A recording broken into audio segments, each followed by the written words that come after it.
Hello दोस्तों, नमस्कार। आपका अपने यूट्यूब चैनल इंडी कोचिंग में बहुत बहुत स्वागत है।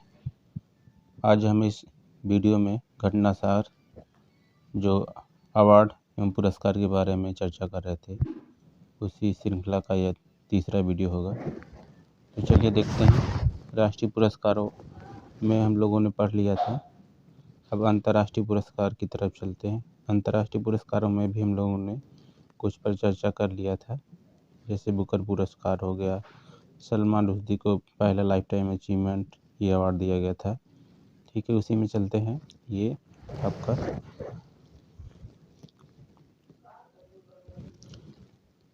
डॉक्टर स्वाति नायक को नारमन ई बोरलाग पुरस्कार 2023। नारमन बोरलाग कौन थे? तो आप जानते हैं कि जो है विश्व में हरित क्रांति के जनक है। कौन थे? तो हरित क्रांति के जनक थे ये। ठीक है, और इन्हीं के नाम पर पुरस्कार दिया जाता है। अंतर्राष्ट्रीय चावल अनुसंधान संस्थान इंटरनेशनल राइस रिसर्च इंस्टीट्यूट में कार्यरत भारतीय वैज्ञानिक डॉक्टर स्वाति नायक, इम्पॉर्टेंट है, वेरी वेरी इम्पॉर्टेंट है ये, क्योंकि भारतीय वैज्ञानिक को दिया गया ये पुरस्कार इंटरनेशनल पुरस्कार है। को फूड वर्ल्ड प्राइज फाउंडेशन के वर्ष 2023 के फील्ड अनुसंधान एवं अनुप्रयोग के लिए नारमन ई बोरलाग से सम्मानित किया गया है। तो यह पुरस्कार किसको दिया गया? डॉक्टर स्वाति नायक को। रेमन मैग्सेसे पुरस्कार, रेमन मैग्सेसे पुरस्कार 2023 भी बहुत इम्पोर्टेंट है, आपका पूछा ही जाता है। फिलीपींस के रेमन मैग्सेसे फाउंडेशन के 65वें रेमन मैग्सेसे पुरस्कारों 31 अगस्त 2023 को प्रदान किए गए। एशिया का नोबेल कहा जाता है। रेमन मैग्सेसे पुरस्कार को क्या कहा जाता है? एशिया का नोबेल कहा जाता है। ये पुरस्कार कहे जाने वाले इस पुरस्कार से जिन 4 हस्तियों को सम्मानित किया गया, उनमें भारत के कैंसर रोग विशेषज्ञ डॉक्टर रवि कन्नन, ये इम्पोर्टेंट है, रवि कन्नन को रेमन मैग्सेसे पुरस्कार दिया गया। 4 लोगों के साथ साझा रूप में ये पुरस्कार दिया गया। देखिए यहाँ पर पद्म श्री से सम्मानित डॉक्टर रवि कन्नन 2007 से असम के कछार कैंसर अस्पताल एवं अनुसंधान केंद्र CCHRC के निदेशक के रूप में कार्यरत है।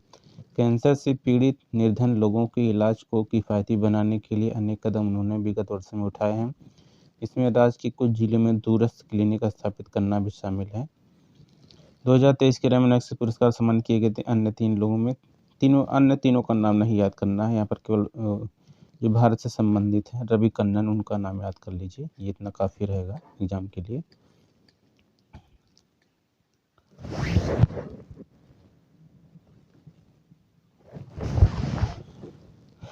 RBI के गवर्नर शक्तिकांत दास को ग्लोबल फाइनेंस पत्रिका सम्मान। RBI के वर्तमान में गवर्नर कौन है? तो शक्तिकांत दास हैं, उनको ये सम्मान दिया गया। कौन सा? Global finance. 15 अक्टूबर 2023 को मोरक्को के शहर मराकेश में अमेरिकी फाइनेंस पत्रिका global finance centre banker cards 2023 में केंद्रीय बैंकों के गवर्नरों की रेटिंग में भारतीय रिजर्व बैंक के गवर्नर शक्तिकांत दास को A+ ग्रेडिंग प्रदान की गई है। यह सर्वोच्च ग्रेडिंग केवल 3 गवर्नरों को ही दी गई, जिनमें दास के साथ स्विट्जरलैंड के थॉमस जे जॉर्डन और वियतनाम के गुएन थी हेंग होंगे। केंद्रीय बैंक की विभिन्न गतिविधियों में सफलता के आधार पर बैंक गवर्नरों को A से F तक की रेटिंग ग्लोबल फाइनेंस ने सितंबर 2023 में प्रदान की गई। तो शक्तिकांत दास को ये पुरस्कार दिया गया है। कौन सा है? तो ग्लोबल फाइनेंस। ठीक है, ये ग्लोबल फाइनेंस मोरक्को। ठीक है, मोरक्को के शहर कौन सा? मराकेश। मोरक्को की राजधानी है मराकेश। ठीक है, और ये जो है अफ्रीका महाद्वीप का एक देश है जो कि भूमध्य सागर से लगा हुआ है। अगला है प्रधानमंत्री नरेंद्र मोदी को the grand cross of the order of honour सम्मान। ये वेरी वेरी इंपॉर्टेंट है, क्योंकि हमारे PM को दिया गया है अवार्ड। ठीक है, तो हमारे लिए भी गर्व का विषय है यह। प्रधानमंत्री मोदी अपनी 1 दिवसीय यात्रा पर 25 अगस्त 2023 को ग्रीस की राजधानी एथेंस पहुंचने। एथेंस में राष्ट्रपति कैटरीना चाकालारापोलू से भेंट के दौरान राष्ट्रपति ने श्री मोदी को ग्रीस सरकार के सर्वोच्च, ठीक है, तो ये देखिए ग्रीस यानी कि यूनान देश का ये सर्वोच्च पुरस्कार है। यूनान यानी कि ग्रीस देश का क्या है, सर्वोच्च पुरस्कार है।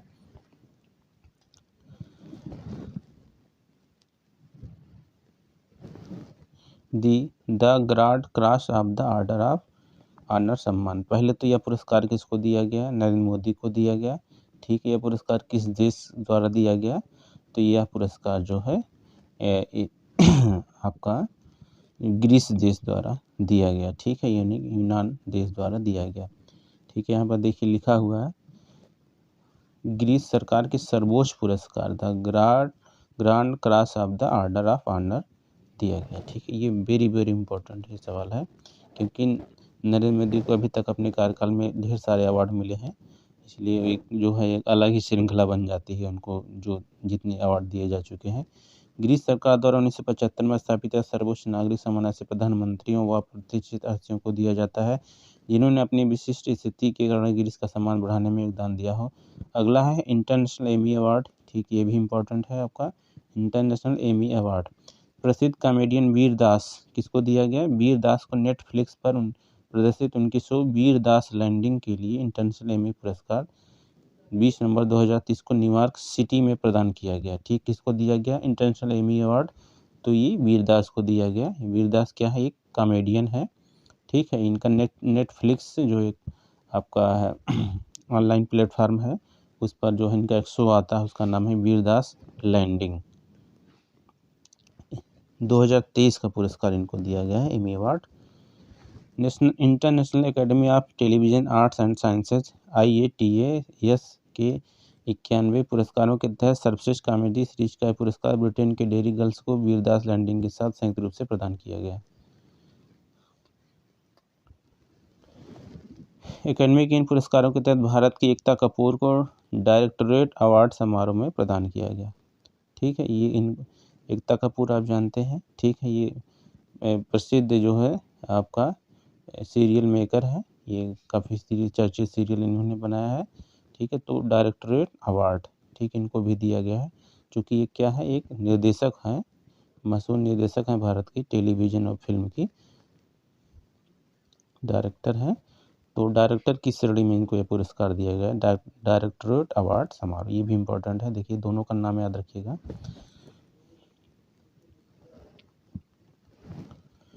एकेडमी TATS के इन पुरस्कारों में सर्वश्रेष्ठ ड्रामा सीरीज का पुरस्कार जर्मनी के द इम्प्रेस के लिए दिया गया।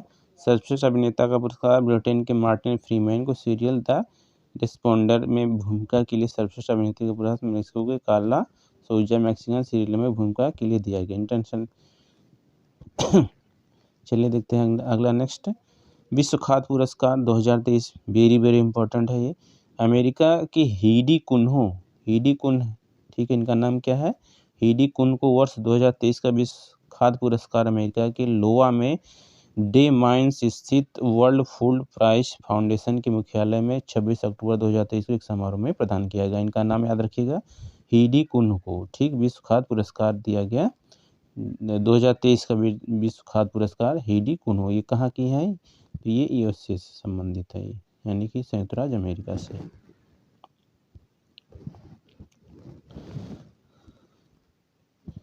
63 वर्षीय कुन कैलिफोर्निया स्थित गैर लाभकारी संस्था रूट्स ऑफ, इनकी जो संस्था का नाम, इन्होंने एक संस्था का निर्माण किया है, उसका नाम क्या है, रूट्स ऑफ पीस। ठीक है, यानी कि शांति की जड़ें। ठीक, की संस्थापक हैं। यह युद्ध प्रभावित देशों क्षेत्रों में कृषि को बढ़ावा देने के लिए विगत 25 वर्षों में कार्यरत रही हैं। वाइन्स फॉर माइंस के लिए कार्य करने में विशेष ख्याति इनको मिली है। ठीक है, कृषि उत्पादन उत्पादकता खाद्य उपलब्धि को बढ़ावा देने में उनके महत्वपूर्ण योगदान के लिए दिए जाने वाले इस पुरस्कार को कृषि क्षेत्र में नोबेल पुरस्कार के तुल्य माना जाता है। विश्व खाद्य पुरस्कार यूरोपीय संसद का आंद्रेई सखारोव मानवाधिकार पुरस्कार 2023।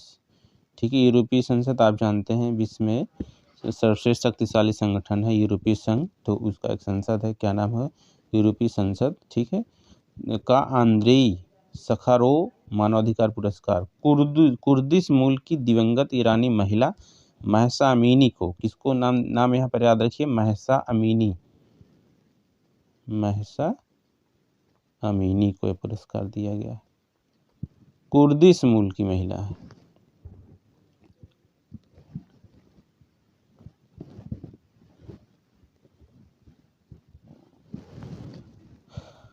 आंद्रेई सखारोव मानवाधिकार पुरस्कार से सम्मानित किया गया। हिजाब नहीं पहनने के आरोप में 22 वर्षीय महसा अमीनी को सितंबर 2022 में ईरान में गिरफ्तार किया गया। ठीक, इन्होंने हिजाब नहीं पहना था, इस आरोप में इनको गिरफ्तार किया गया तथा गिरफ्तारी के 3 दिन बाद ही पुलिस हिरासत में उनकी मृत्यु भी हो गई। इस घटना के पश्चात देश के रूढ़िवादी इस्लामी धर्म तंत्र के विरुद्ध विश्व भर में प्रदर्शन हुए। महसा अमीनी को मरणोपरांत 13 दिसंबर को यूरोपीय संसद में इस पुरस्कार से सम्मानित किया गया। इस पुरस्कार के तहत 50,000 यूरो की राशि प्रदान की जाती है। बस उनका नाम याद रखिएगा, किस देश से संबंधित है और उनको कौन सा पुरस्कार प्रदान किया गया है। यही Malayalam film 2018 everyone is a hero, ठीक है, 96 ऑस्कर पुरस्कारों के लिए भारत की आधिकारिक प्रविष्टि। ठीक है, भारत की ओर से जो ऑस्कर पुरस्कारों के लिए नामित की गई जो मूवी का नाम क्या है, तो ये है 2018 एवरीवन इज ए हीरो। ठीक है, ये कौन सी किस भाषा से संबंधित है, ये मलयालम भाषा संबंधित है। ठीक है, जो कि 96 ऑस्कर अवार्ड की श्रेणी में भारत की ओर से नामित की गई है। ऑफिशियल मूवी है जो भारत की ओर से भेजी जाएगी। ठीक है, केरल में 2018 में आई भीषण बाढ़ पर आधारित, 2018 में जो केरल में भीषण बाढ़ आया था ना, उस पर आधारित यह मूवी है 2018 एवरीवन इज ए हीरो। 10 मार्च 2024 को दिए जाने वाले 96 ऑस्कर पुरस्कारों के लिए भारत की आधिकारिक प्रविष्टि होगी। अंतर्राष्ट्रीय श्रेणी में सर्वश्रेष्ठ फिल्म प्रतिस्पर्धा के लिए इस फिल्म का चयन फिल्म फेडरेशन ऑफ इंडिया द्वारा किया गया है। इस फिल्म के निर्देशक कौन है? जूड एंथनी जोसेफ है। ये नाम भी थोड़ा सा देख लीजिएगा, जूड एंथनी जोसेफ। और मूवी का नाम, इनका निर्देशक जो है, ठीक है, अब ये 96 ऑस्कर अवार्डों में भारत के लिए आधिकारिक मूवी के रूप में स्वीकार किया गया है, यानी भारत की ओर से इसको आधिकारिक या ऑफिशियल मूवी के रूप में भेजा जाएगा। Miss universe 2023 very very important है आपका। मिस यूनिवर्स 2023 वर्ष 2023 की 72वीं मिस यूनिवर्स प्रतियोगिता एल सल्वाडोर एक देश है, में नवंबर 2023 में आयोजित की गई। इस प्रतियोगिता में निकारागुआ की 23 वर्षीय सेनिस पलियासियोस ने खिताब जीता है। ठीक है, इसका नाम क्या है? सेनिस पलियासियोस। ठीक है, ये मिस यूनिवर्स 2023 की विजेता रही हैं। ठीक है, किस देश की? निकारागुआ की ये है। ठीक है, निकारागुआ देश कहाँ पर है? तो निकारागुआ है जो है अटलांटिक महासागर में है, कैरिबियन देशों की श्रेणी में आता है निकारागुआ। तो वहाँ पर देखिए निकारागुआ की है 23 वर्षीय सेनिस पलियासियोस, इनका नाम याद रखिएगा, 2023 की मिस यूनिवर्स विजेता रही है। अब यहाँ पर देख लेना कि क्या भारत की ओर से कोई इस प्रतियोगिता में जो गया था, कोई नाम भारत की ओर से भी है। ठीक, राजधानी एल सल्वाडोर में 18 नवंबर को संपन्न फाइनल दौर में 83 अन्य देशों की सुंदरियों को पछाड़ते हुए उन्होंने यह खिताब जीता है। मिस यूनिवर्स का खिताब जीतने वाली निकारागुआ की पहली ही महिला है। थाईलैंड की एंटोनियो पोर्सिलेन को प्रथम रनर, यानी कि ये द्वितीय स्थान पर रही है। ठीक है, इनका नाम भी याद रखिए, कभी कभी एग्जाम में दूसरा नाम, पहला नाम ना पूछ करके दूसरा नाम पूछ लेता है कि इन्होंने किसको पराजित करके यह खिताब जीता है, तो ये दूसरा नाम हो जाएगा एंटोनियो पोर्सिलेन को प्रथम रनर, यानी कि द्वितीय स्थान पर रही, उप विजेता इनको कहा जा सकता है, एंटोनियो पोर्सिलेन। ठीक है, ये कहाँ की है? थाईलैंड की। थाईलैंड आप जानते हैं एशिया का देश है। ऑस्ट्रेलिया की डी मोराय विल्सन को द्वितीय रनर अप, यानी कि थर्ड पोजीशन पर कौन रही है? तो ये ऑस्ट्रेलिया की डी मोराय विल्सन। ठीक है, भारत की ओर से कोई गया था कि नहीं गया था, ये देखना है अभी इसमें, अगर दिया होगा तो आगे। 2022 की Miss Universe R Bonney Gabriel. ठीक है, 2022 की कौन थी? R Bonney Gabriel.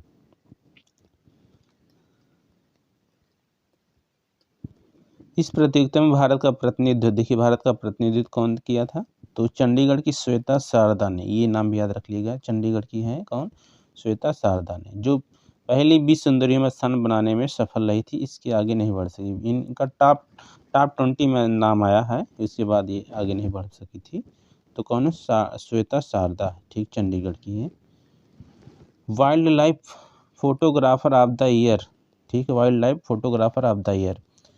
कर्नाटक के बेंगलुरु के 10 वर्षीय प्रतिभाशाली विहान तल्या विकास ने लंदन में आयोजित 10 वर्ष और उससे कम श्रेणी के प्रसिद्ध wild life peoples of the year, ठीक है, इनका नाम क्या है, विहान तल्या विकास, ठीक है, एक श्रेणी है, यानी कि 10 वर्ष या उससे कम श्रेणी में इन्होंने खिताब जीता है।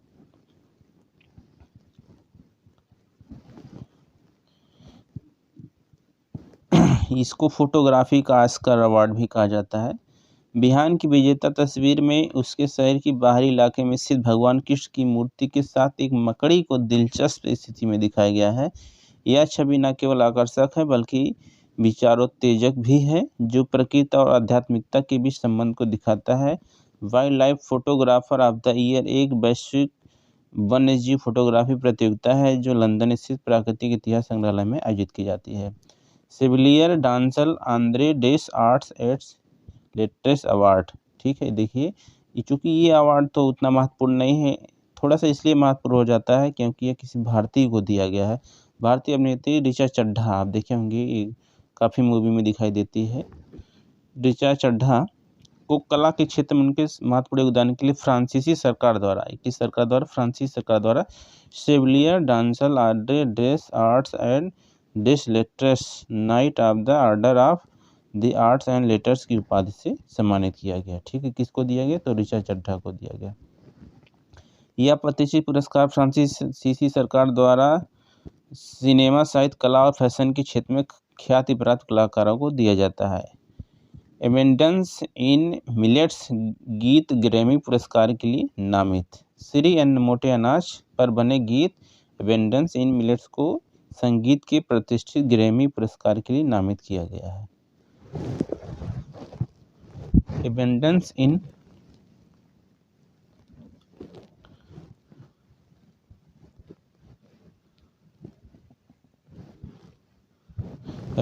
इन मिलेट्स गीत को ग्रैमी अवार्ड के बेस्ट ग्लोबल म्यूजिक परफॉर्मेंस श्रेणी में नामित किया। इस गीत में प्रधानमंत्री नरेंद्र मोदी को भी दर्शाया गया है और श्री अन्न के लाभ और इस पौष्टिकता को बढ़ावा देने के सरकार के प्रयासों को उजागर किया गया। एबेंडेंस इन मिलेट्स गीत 16 जून 2023 को रिलीज हुआ था। इस गीत की रचना दुनिया में भूखमरी को कम करने और अत्यंत पोषक अनाज श्री अन्न की महत्ता को बताने और जागरूकता बढ़ाने के लिए। उल्लेखनीय है कि वर्ष 2023 को अंतर्राष्ट्रीय मिलेट वर्ष घोषित किया गया, ये भी इम्पोर्टेंट है, अंतर्राष्ट्रीय मिलेट वर्ष घोषित किया गया है, यानी अंतर्राष्ट्रीय श्री अन्न वर्ष, ठीक है, ये इम्पोर्टेंट है यहाँ पर। इस गीत को भारतीय अमेरिकी गायक फाल्गुनी शाह ने प्रधानमंत्री नरेंद्र मोदी के सहयोग से लिखा था, ठीक है, ये इम्पोर्टेंट है क्योंकि यह नरेंद्र मोदी से जुड़ा हुआ है, भारत से संबंधित है। Global responsible tourism award 2023 Kerala के रिस्पांसिबल टूरिज्म मिशन द्वारा सफलतापूर्वक प्रचारित टिकाऊ और महिला समावेशी पहल को ग्लोबल रिस्पांसिबल टूरिज्म अवार्ड 2023 मिला है। ये पुरस्कार रिस्पांसिबल टूरिज्म में पार्टनरशिप और international centre for responsible tourism ICRT द्वारा सर्वश्रेष्ठ स्थानीय सोर्सिंग, भोजन और शिल्प श्रेणी में प्रदान किया गया है। लंदन स्थित आयोजकों में केरल RTM को दक्षिण अफ्रीका में भूआबद्ध देश एस्वातिनी के साथ संयुक्त रूप से विजेता चुना है, जो पर्यावरण के अनुकूल नवेन्या ग्लास के लिए प्रसिद्ध है, ठीक है, तो यहाँ पर देख लीजिएगा एक बार ग्लोबल रिस्पांसिबल टूरिज्म अवार्ड, तो केरल की संस्था है,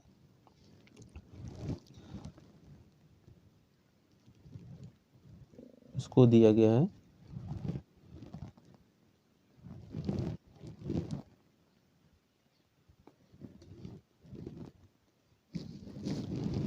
द अर्थशास्त्र पुरस्कार 2023, ये क्या है, 7 नवंबर 2023 को सिंगापुर के मीडिया कार्प कैंपस में आयोजित पुरस्कार समारोह में एक्सियोन इंडिना GRST wild life marine programme ES4S प्रौद्योगिकी और भूमित्रा को तीसरे अर्थशास्त्र पुरस्कार के 2023 विजेताओं के रूप में घोषित किया गया।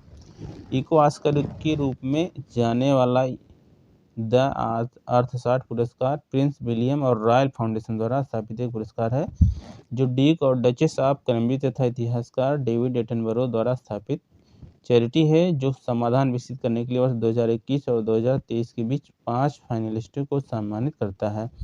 वर्ष 2000 स्थापित में इस पुरस्कार का पहला संस्करण 2021 में लंदन में और 2022 में बोस्टन यूएसए में आयोजित हुआ। जितना इम्पोर्टेंट नहीं है।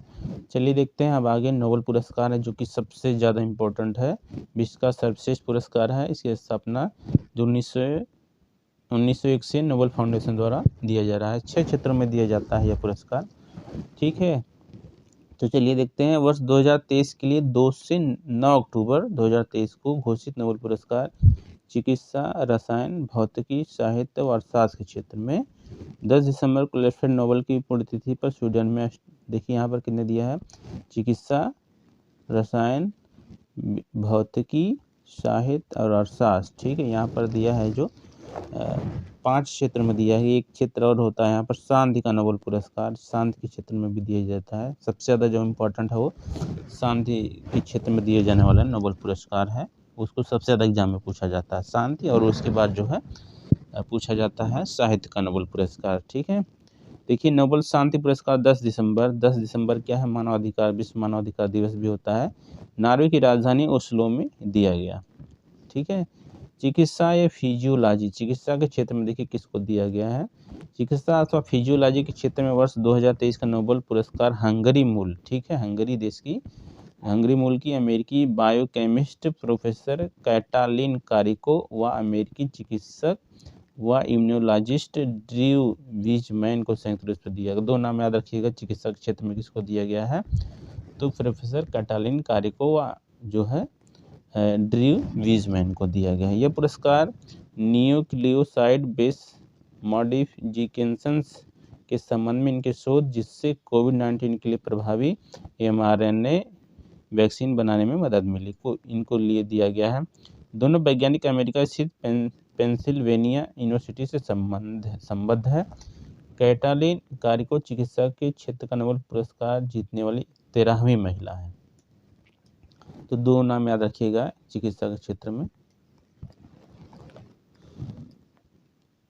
भौतिकी के क्षेत्र में देखिए किसको दिया गया है, भौतिकी क्षेत्र में दो नाम आ रहा है। एक तो अमेरिका के वैज्ञानिक जो पिएरे एगस्टिनो, ठीक है, इनका नाम क्या है, पिएरे एगस्टिनो एक नाम आ रहा है, और एक है आपका जो है जर्मनी के फ्रैंक कॉश, ठीक है।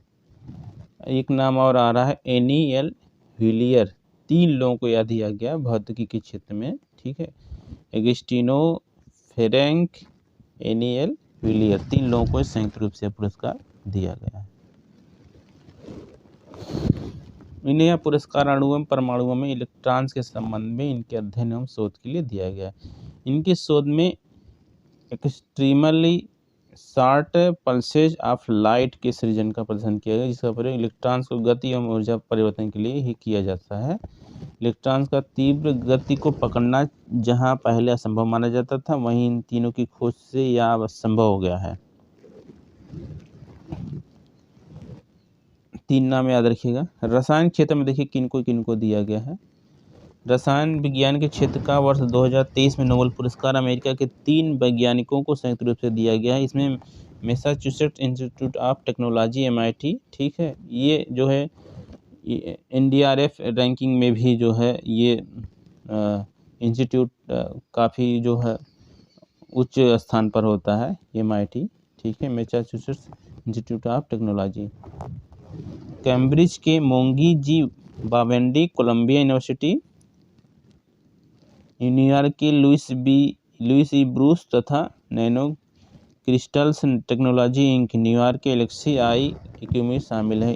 इन्हें यह पुरस्कार क्वांटम डॉट्स की खोज उनके सिंथेसिस के लिए दिया गया है। नैनो टेक्नोलॉजी के स्मॉलेस्ट कंपोनेंट वर्तमान टेलीविजन व LED लैंपों से रोशनी का प्रसारण करते हैं। पुरस्कृत वैज्ञानिकों ने इतने छोटे कण बनाने में सफलता प्राप्त की है तथा उनके गुण क्वांटम घटना से निर्धारित होते हैं। यह कण जिन्हें क्वांटम डॉट्स कहा जाता है अब नैनो टेक्नोलॉजी में बहुत महत्व रखते हैं, ठीक है।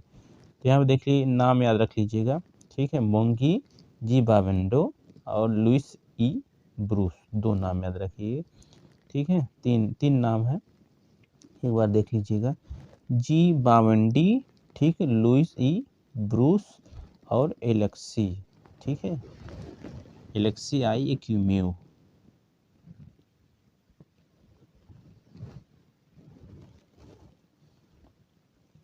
अब जो सबसे इम्पोर्टेंट देखिए साहित्य, दूसरा सबसे इम्पोर्टेंट साहित्य, सबसे ज़्यादा इम्पोर्टेंट शांति होता है।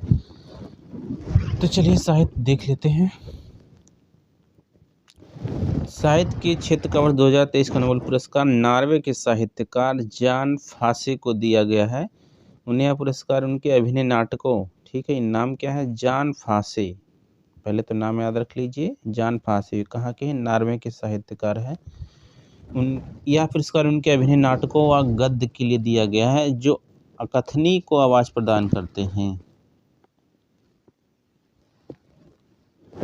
अपनी विशिष्ट लेखन शैली, जिसे प्रायः फास्ट मिनिमलिज्म कहा जाता है, के ख्याति प्राप्त उन्होंने जान फासे ने अनेक उपन्यास, नाटक, कविताएं, कहानियां, निबंध व बाल साहित्य की 70 से अधिक पुस्तकें लिखी हैं।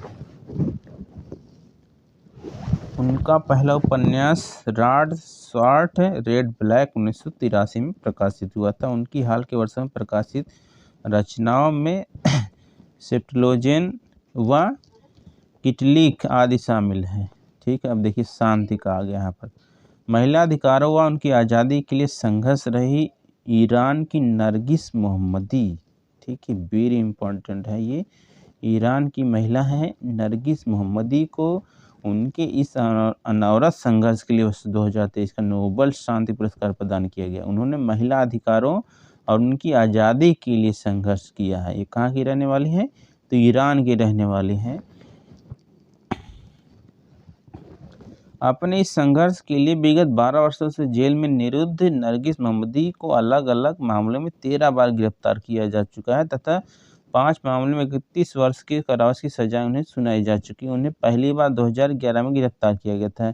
उनके संघर्ष को देखते हुए 2009 में उन्हें अलेक्जेंडर पुरस्कार, 2011 में मानवाधिकारों के लिए स्वीडन सरकार का अंतर्राष्ट्रीय पुरस्कार, पिछले वर्ष 2022 में रिपोर्ट्स विदाउट बॉर्डर्स पुरस्कार भी उन्हें प्रदान किया गया, ठीक है। उनके द्वारा रचित पुस्तकों में the reforms, the studies and techniques और तथा व्हाइट टार्चर प्रमुख है। 51 वर्षीय नरगिस मोहम्मदी शांति का नोबेल पुरस्कार पाने वाली 19वीं महिला है, ठीक।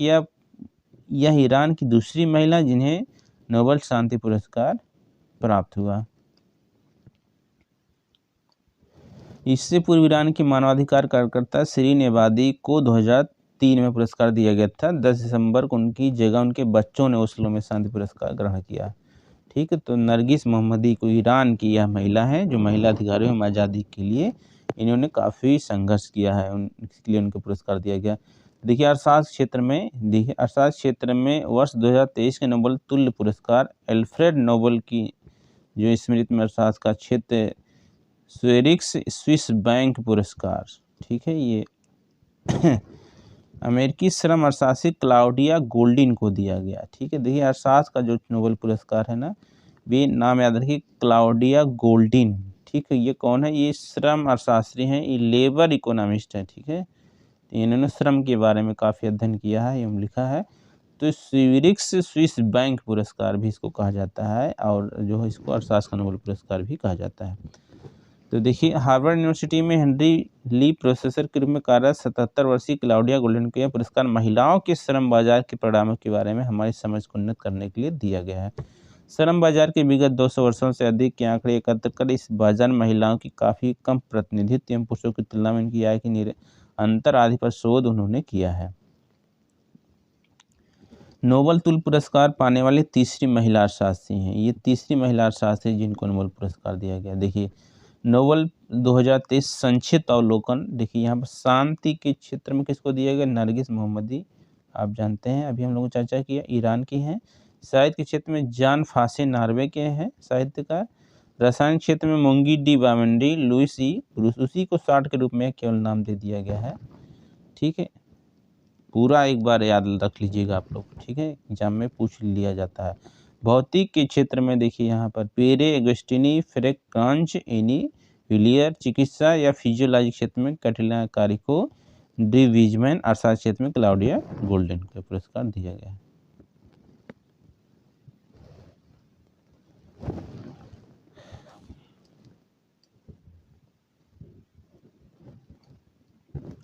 अशोक गाडगिल और सुब्रा सुरेश को अमेरिकी का सर्वोच्च वैज्ञानिक पुरस्कार, ठीक है। विज्ञान और प्रौद्योगिकी क्षेत्र में उल्लेखनीय योगदान के लिए 2 भारतीय मूल के अमेरिकी वैज्ञानिकों को अमेरिका के सर्वोच्च वैज्ञानिक पुरस्कार से सम्मानित किया गया है। ठीक, अशोक गाडगिल का नाम आता है जब योजना के द्वारा पंचवर्षीय योजना का फार्मूला तैयार किया जाता था, तो उसमें इनका नाम भी है। इन्होंने कई पंचवर्षीय योजना में अपना फार्मूला दिया है। अशोक गाडगिल और सुब्रा सुरेश को अमेरिकी राष्ट्रपति जो बाइडेन द्वारा 24 अक्टूबर 2023 को राष्ट्रीय प्रौद्योगिकी और नवाचार पदक से सम्मानित किया गया है। ठीक, इनको दोनों को कौन सा पुरस्कार दिया गया है? अमेरिकी देश द्वारा अमेरिकी सरकार द्वारा राष्ट्रीय प्रौद्योगिकी और नवाचार पदक, ठीक है, 2023 का। ठीक है, ये भारतीय मूल के अमेरिकी वैज्ञानिक हैं।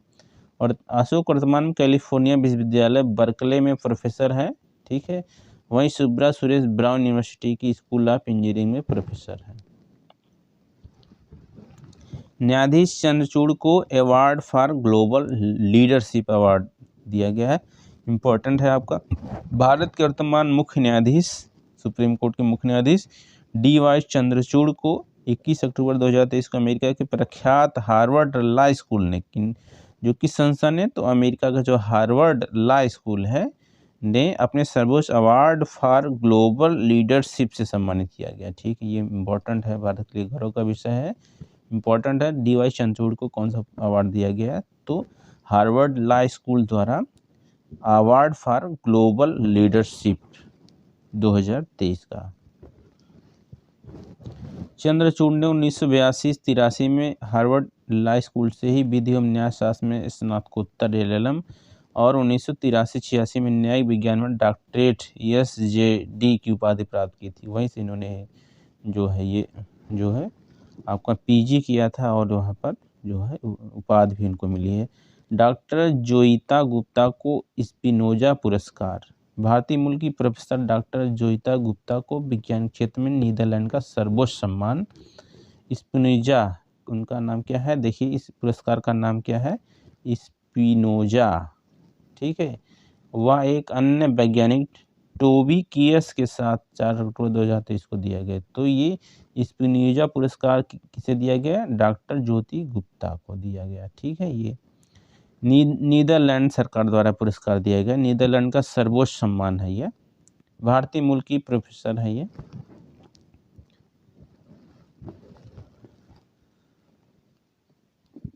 इसको डच नोबेल पुरस्कार भी कहा जाता है। यहाँ पर देखिए लिखा हुआ है डच नोबेल पुरस्कार, ये इसको कहा जाता है। नासा इम्पैक्ट प्लैनेट पुरस्कार, नासा आप जानते हैं अमेरिकी स्पेस रिसर्च एजेंसी है, जो विश्व में सबसे अच्छी स्पेस रिसर्च एजेंसी मानी जाती है नासा। ब्रेन अलाइव के सह संस्थापक डॉक्टर सुजीत राय को, डॉक्टर सुजीत राय नाम याद रखिए, doctor Sujit Rai Brain Alive के सह संस्थापक।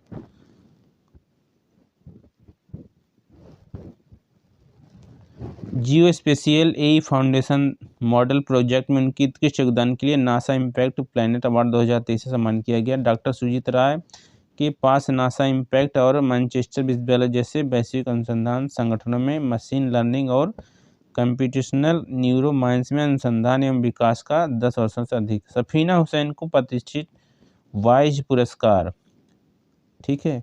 गैर सरकारी संगठन यानी कि NGO, non government organisation Educate Girls की संस्थापक, ठीक है। सफीना हुसैन ने एक NGO की स्थापना किया है, उसका नाम है एजुकेट गर्ल्स, इनकी संस्थापक रही हैं, ठीक है। उन्होंने भारतीय गाँव में स्कूली पढ़ाई बीच में छोड़ने वाली 14 लाख लड़कियों को मुख्यधारा की शिक्षा में वापस लाने के उनके प्रयास के लिए प्रतिष्ठित वाइज पुरस्कार से सम्मानित किया गया। ठीक है, वाइज पुरस्कार सफीना हुसैन को दिया गया। ठीक है, उनकी जो है गैर सरकारी संगठन का नाम क्या है, एजुकेट गर्ल्स। 14 लाख जो महिलाओं को उन्होंने फिर से शिक्षा की मुख्य धारा में लाया। सफीना हुसैन $5 लाख की इनामी राशि, यह पुरस्कार पाने वाली पहली भारतीय महिला या दिवंगत अभिनेता यूसुफ हुसैन की बेटी है। यूसुफ हुसैन एक क्या थे, अभिनेता थे, उनकी बेटी हैं। दिसंबर के प्रथम सप्ताह में दोहा में World Innovation Summit for Education शिखर सम्मेलन के 11वें संस्करण में कतर फाउंडेशन ने उन्हें यह पुरस्कार प्रदान किया। सफीना शिक्षा के क्षेत्र की प्रतिष्ठित पुरस्कार को प्राप्त करने वाली दूसरी भारतीय पुरुष और महिला तथा पहली भारतीय महिला, इस पुरस्कार के पहले भारतीय विजेता प्रथम के सह संस्थापक माधव चौहान थे। उन्हें 2021 में पुरस्कार मिला। अंतर्राष्ट्रीय लिंग समानता पुरस्कार 2023। दिसंबर 2023 में फिनलैंड ने अफगानिस्तान की एक एनजीओ, ठीक है, यानी कि गैर सरकारी संगठन, उसका अफगान महिला कौशल विकास केंद्र, ठीक है, को वर्ष 2023 के लिए अंतर्राष्ट्रीय लिंग समानता पुरस्कार से सम्मानित किया गया। ठीक है, किस सरकार द्वारा, फिनलैंड सरकार द्वारा। ठीक है, अफगानिस्तान का एक एनजीओ है, ठीक है, उसका नाम है अफगान महिला कौशल।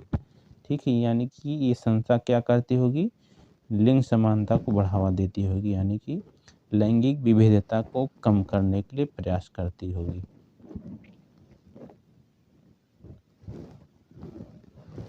अभिनेता कबीर बेदी को इटली का सर्वोच्च सम्मान, ठीक है, बॉलीवुड के एक अभिनेता है, ठीक है, कबीर बेदी। 2023 में फिल्म अभिनेता कबीर बेदी को इटली के सर्वोच्च नागरिक सम्मान order of merit of the Italian Republic से सम्मानित किया गया। इंपॉर्टेंट है ये कबीर बेदी का, जो ठीक इटली का सर्वोच्च नागरिक सम्मान दिया गया है, क्या नाम है, order of the merit of the Italian public. Kabir Bedi विगत 30 वर्षों से असाधारण मानवीय और कलात्मक साझेदारी से इटली से जुड़े हुए हैं। सम्मान की स्क्रॉल पर इटली के राष्ट्रपति मैट्रेला तथा प्रधानमंत्री जियोर्जिया मेलोनी द्वारा हस्ताक्षर किया गया है। दिवाली पावर ऑफ वन पुरस्कार 17 दिसंबर 2023 को संयुक्त राष्ट्र के पूर्व महासचिव बान की मून और 3 अनुभवी राजनयिकों को सभी के लिए अधिक परिपूर्ण, शांतिपूर्ण और सुरक्षित दुनिया बनाने में उनकी निस्वार्थ प्रयासों के लिए वार्षिक Diwali power of the one award से सम्मानित किया गया। संयुक्त राष्ट्र के पूर्व महासचिव को दिवाली फाउंडेशन यूएसए द्वारा आयोजित 2023 में Diwali stamp the power of one world award में लाइफ टाइम अचीवमेंट पुरस्कार प्रदान किया गया। ठीक है, तो इनको कौन सा पुरस्कार दिया गया, दिवाली पावर ऑफ वन पुरस्कार। इनमें देखिए संयुक्त राष्ट्र संघ के पूर्व महासचिव रह चुके हैं बान की मून, ये बान की मून, इनको यह पुरस्कार दिया गया। हालांकि 2 अन्य लोगों को भी दिया गया है, इनका नाम महत्वपूर्ण है उसमें। Game changing innovator award Dubai में COP28 जलवायु परिवर्तन सम्मेलन भारत के डॉक्टर अतुल शाह को गेम चेंजिंग इनोवेटर अवार्ड से सम्मानित किया गया। ठीक है, बस इनको इतना नाम जान लीजिए। COP28 में जो कि जिसका आयोजन कहाँ हुआ था, दुबई में हुआ था, वहीं पर डॉक्टर अतुल शाह को गेम चेंजिंग इनोवेटर अवार्ड दिया गया। ठीक है, जलवायु परिवर्तन से संबंधित सम्मेलन था COP28, यानी कि कॉन्फ्रेंस ऑफ पार्टी, ये 28वां संस्करण है। ठीक, कहाँ हुआ था इसका आयोजन, दुबई में हुआ था। ठीक है, इसी अवार्ड समारोह में गेम चेंजिंग अवार्ड भारत के डॉक्टर अतुल शाह को दिया गया। ठीक, डॉक्टर शाह की व्यापक सेल्फ केयर किट ने पैर के अल्सर और रोगी के अलगाव के मुद्दे का समाधान किया है। राइट लिवलीहुड पुरस्कार 2023 अफ्रीका में महिलाओं के प्रजनन अधिकारों के संबंध में संघर्ष के लिए घाना के क्षमा करिएगा दोस्तों, घाना के यूनिस ब्रुकमैन, हमेशा कंबोडिया के प्राकृतिक पर्यावरण को संरक्षित करने में एक सक्रियता के लिए संगठन। देखिए भारतीय, इसमें किसी भारतीय का नाम नहीं है इसलिए इम्पोर्टेंट नहीं है यहाँ पर। चलिए आगे देखते हैं। अगर भारतीय का नाम होगा तो इम्पोर्टेंट रहेगा।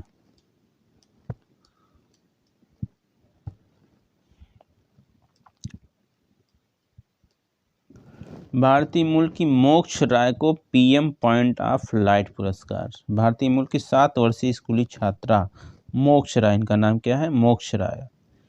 भारतीय मूल की 7 वर्षीय स्कूली छात्रा है मोक्ष राय को ब्रिटिश प्रधानमंत्री की पॉइंट ऑफ लाइट पुरस्कार से सम्मानित किया गया।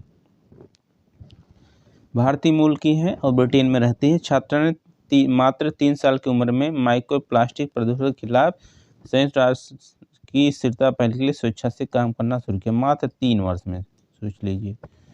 ब्रिटिश उप प्रधानमंत्री ओलिवर डाउटन से पुरस्कार प्राप्त करने वाले मोक्ष राय को दुनिया की सबसे कम उम्र की स्थिरता अधिवक्ता होने का गौरव प्राप्त है। मोक्ष को कई स्थिरता अभियानों में स्वयंसेवा करने के लिए मान्यता प्राप्त है। प्रधानमंत्री नरेंद्र मोदी को फ्रांस, मिस्र, फिजी और पापुआ न्यू गिनी के सर्वोच्च पुरस्कार, ठीक है, ये इंपॉर्टेंट है, वेरी वेरी इंपॉर्टेंट है। प्रधानमंत्री नरेंद्र मोदी को फ्रांस का सर्वोच्च पुरस्कार, मिस्र का और पापुआ न्यू गिनी आप जानते हैं जो है पूर्वी प्रशांत महासागर, दक्षिण पूर्वी प्रशांत महासागर में एक द्वीपीय देश है, ऑस्ट्रेलिया महाद्वीप के ऊपर है ये। इनको 3 पुरस्कार दिया है। Grand cross of the legion of honour, ठीक है। तो ये देश जान लीजिए, फ्रांस, मिस्र, फिजी और पापुआ न्यू गिनी। फ्रांस के राष्ट्रपति इमैनुअल मैक्रों द्वारा फ्रांस के सर्वोच्च नागरिक और सैन्य सम्मान grand cross of the legion of honour से सम्मानित किया गया है। ये पुरस्कार जो उनको दिया गया ये इम्पोर्टेंट है, ठीक है। फ्रांस सरकार द्वारा वह सम्मान से सम्मानित होने वाले पहले भारतीय प्रधानमंत्री हैं, ठीक है। ठीक है दोस्तों, अब ये वीडियो यहीं पर समाप्त होता है। पुरस्कारों की श्रृंखला समाप्त होती है। अब नेक्स्ट वीडियो में हम लोग घटना सार के एक नए चैप्टर के साथ फिर से उपस्थित होंगे। तब तक के लिए नमस्कार। इसी तरीके से वीडियो को देखने के लिए चैनल को सब्सक्राइब करें।